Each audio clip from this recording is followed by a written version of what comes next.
Hello WhatsApp everyone, আশা করি সকলে ভালো আছেন। আমিও ভালো আছি।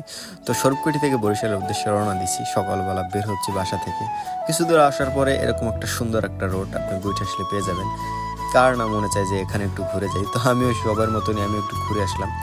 আর আশেপাশে আসলে অনেক সুন্দর একটা জায়গা। আর গুইঠা সবচেয়ে এই জিনিসটা ভালো লাগে, বিখ্যাত একটা সন্দেশ আছে যেটা আসলে আমার অনেক ছোটোকাল থেকে শুনি। তো আমি অনেকবার ট্রাই করছি, যে কারণে এখনও ট্রাই করলাম না। অবশ্যই আপনারা আসলে ট্রাই করবেন, অনেক ভালো। তো সামনে যাচ্ছি, যেতে যেতে কিছু কিছু কথা বলবো। আর স্বরূপকুটি এবং বরিশালের হাইওয়ে সবচেয়ে সুন্দরতম জায়গাগুলো হচ্ছে কিছু কিছু ব্রিজের ঢালগুলো না সুন্দর, অনেক ভালো লাগে। তো welcome to my Facebook page এবং ইউটিউব চ্যানেল তিলুপাড়ার রাইডার। তো সামনে যত দূর যাচ্ছি ভালো লাগতেছে, কারণ অনেক দিন ধরে বাইক রাইড না করলে যেটা হয় আর কি, অনেক ছোলোভাবে রাইড করতেছি, সব মিলিয়ে ভালোই লাগতেছে। আর ঢাল থেকে এরকম ছাইরে দিলাম মানে আর কি, হাতটা ব্যথা করতেছিল এই কারণে, কিন্তু অন্য কারণে ছাড়ি নেই। আপনি এরকম রিস্ক নেবেন না।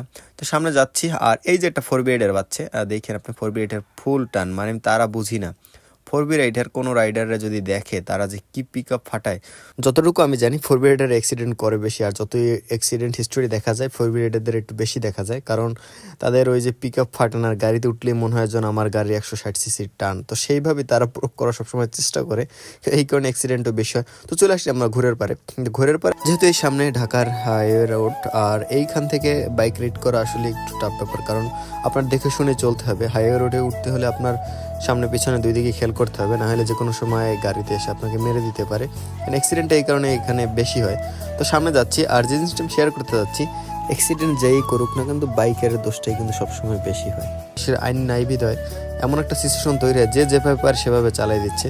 কিছুদিন আগে একটা অ্যাক্সিডেন্টের সামনে দেখলাম যে 4-5 লাইন করে আছে, এই দেখতেছেন যে যে যেভাবে পারে সেভাবে চলে আসছে। এই যেখানে হেলমেট ছাড়াও সে রাইড করতেছে, কোনো সমস্যা হচ্ছে না।